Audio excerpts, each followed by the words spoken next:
యేసుక్రీస్తు శుభనామమున నా ప్రియ సహోదరి సహోదరులారా, మీకు శుభములు వందనములు తెలియజేస్తున్నాను. ఈరోజు వాగ్దానము బైబిల్ గ్రంథముల నుండి మీకా గ్రంథము 6వ అధ్యాయము 9వ వాక్యమును ధ్యానించుకుందాము. ఆలకించుడి, యెహోవా పట్టణమునకు ప్రకటన చేయుచున్నాడు. జ్ఞానము గలవాడు నీ నామమును లక్ష్యపెట్టును. ప్రియమైనటువంటి నా దేవుని బిడ్డలారా, జ్ఞానము గలవాడు నీ నామమును లక్ష్యపెట్టును. ఎవరి నామమును? యేసుక్రీస్తు నామమును. ఎవరి నామమును? పరిశుద్ధుడైనటువంటి దేవుని నామమును. ఎవరి నామము? సర్వశక్తి కలిగిన యేసు నామము. జ్ఞానము గలవాడు అని రాయబడింది. జ్ఞానము అంటే ఏమిటి? సంగతులను గ్రహించడం, తెలుసుకోవడము, వాటి గురించి పరిశోధించడము, ఆలోచించడము. అది సరి అయినదా కాదా, అది ఎంతవరకు నిజము అనేది గ్రహించగలిగిన వాడు, ఆలోచించగలిగిన వాడు జ్ఞానవంతుడు. ఈ ఆలోచన లేకుండా గుడ్డిగా నమ్ముకోవడము, గుడ్డిగా మాట్లాడడము, గుడ్డిగా వాదించడము, దాని గురించి తర్కించడము అజ్ఞానమునకు నిదర్శనము.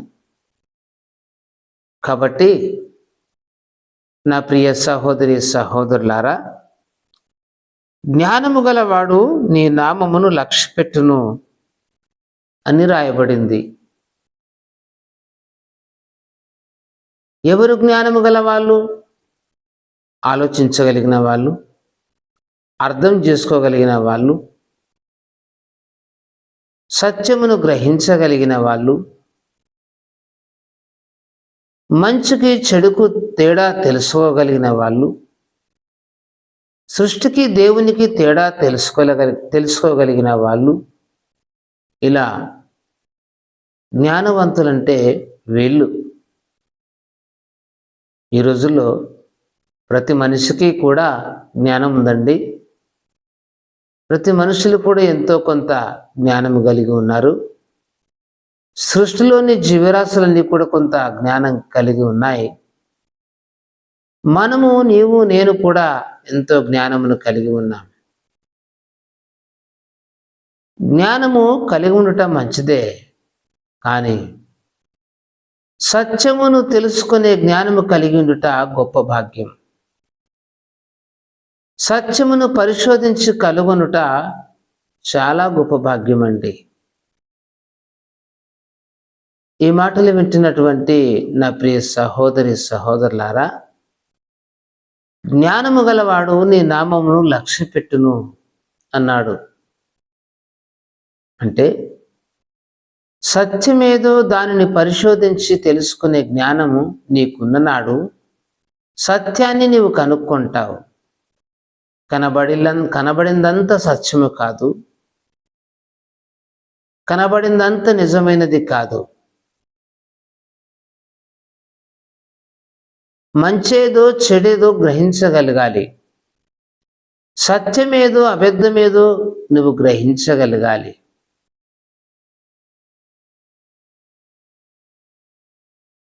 మంచిదేదో చెడ్డదేదో నువ్వు తెలుసుకోగలిగిన నాడు, అబద్ధమేదో సత్యమేదో గ్రహించగలిగిన నాడు నువ్వు జ్ఞానవంతుడు అని నిరూపించుకుంటావు. అది నీకు తెలియబడాలంటే నీవుగా పరిశీలన చేసుకోవాలి. నీవుగా ఆలోచించుకోవాలి. సత్యము కనుగొనడం అనేది ఎవరో చెప్తే నమ్మేది కాదు, పరిశీలించి తెలుసుకోవలసిన విషయం. బైబిల్ గ్రంథం సెలవిస్తూ ఉంది, యెహోవా ఉత్తముడని రుచి చూచి తెలుసుకునుడి. తెలుసుకోవాలండి. కొన్ని సంగతులు మనకు చాలా విషయాలు తెలుసు అనుకుంటాం, కానీ మనకు తెలియదు. తెలుసు అని భ్రమపడతాం, కానీ తెలుసుకునే విషయంలో మనం వెనుకున్నాం. మనకు కొంత తెలిసినా తెలిసిన దాని గురించే వాదిస్తూ ఉంటాం. తెలియని సత్యాలు చాలా ఉన్నాయని ఎప్పుడు అనుకోం. ఒకవేళ ఆలోచిస్తే ఈ సంగతులు నీకు అర్థమవుతాయి. నాకు తెలిసిందే నిజమని అనుకుంటే మనం పొరపాటులో ఉన్నట్టే, నీవు పొరపాటులో ఉన్నట్టే సహోదరుడా. నీవి నమ్మిందే సత్యమని అనుకుంటే కూడా నీవు పొరపాటులో ఉన్నట్టే. సమస్తము కంటే నమ్మకమైన వాడు ఒకడున్నాడు. ఆయన సర్వజ్ఞుడు, ఆయన సర్వోన్నతుడు, ఆయన పాపము లేనివాడు, ఆయన మోసము లేనివాడు, దుర్నీతి లేనివాడు, సత్యవంతుడు. సత్యమేవ జయతే. సత్యము ఎక్కడ ఉండునో అక్కడ దేవుడు ఉండును. పాపము ఎక్కడ ఉండునో అక్కడ సాతాను ఉండును.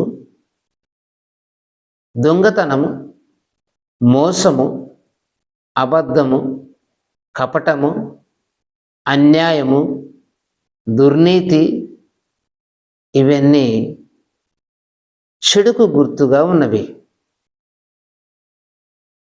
ఈ చెడు ఎక్కడ కనబడుతుందో అక్కడ దేవుడు లేడు. సత్యము అనగా నీతి, శాంతి, సమాధానము, పరిశుద్ధత. పరిశుద్ధత అనగా ఏ లోపము లేనివాడు, ఏ పాపము లేనివాడు, ఏ బలహీనతలు లేనివాడు. దానికి పరిశుద్ధత అన్నారు. మనుషులమైనటువంటి నీవు నేను పరిశుద్ధులమని చెప్పుకొనడానికి మనలో యోగ్యత లేదు. మానవులమైన మనము పూజింపబడుటకు యోగ్యులము కాము. ఎందుకంటే మనము పాపము ద్వారా పుట్టిన వారము. పాపము మనలో నివాసము చేయుచున్నది. ఈ పాపకర్మను కడిగించుకోవడానికే సత్యదేవుడైన దేవుని యొద్దకు వచ్చి పశ్చాత్తాపపడి నమస్కరించి ఆయనను స్మరించి ధ్యానించి పూజించి ఆరాధిస్తున్నాం. కాబట్టి ఈ మాటలు వింటున్నటువంటి నా ప్రియ సహోదరి సహోదరుడా, జ్ఞానము గలవాడు నీ నామమును లక్ష్యపెట్టును అంటున్నాడు. ఒకవేళ నీకు జ్ఞానం ఉన్నట్టయితే, ఆలోచించే మనసు నీకున్నట్టయినా, అంతటి ఓపిక సహనము నీవు కలిగినట్లయినా తప్పకుండా సత్యాన్ని గ్రహిస్తావు. సత్యము నిప్పు లాంటిది, నిజము నిప్పు లాంటిది అన్నట్టుగా సత్యము మారదు, మార్పు చెందదు. సత్యము సత్యమే పలుకుతుంది. సత్యానికి చావు లేదు. సత్యాన్ని చంపచూసిన వాడు తానే చస్తాడు. సత్యాన్ని ఎదిరించేవాడు ఓడిపోతాడు. సత్యాన్ని అబద్ధముగా ప్రకటించాలని ఆలోచించిన వాడు చిక్కులో పడతాడు. అది సత్యం, అది అగ్ని. కాబట్టి జ్ఞానము గలవాడు నీ నామమును తెలుసుకొనును. ఏ నామము? పరిశుద్ధమైన నామము.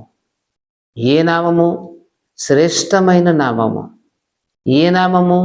సర్వోన్నతమైన నామము.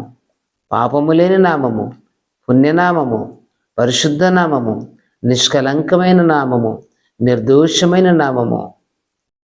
ఆ నామమే యేసునామము.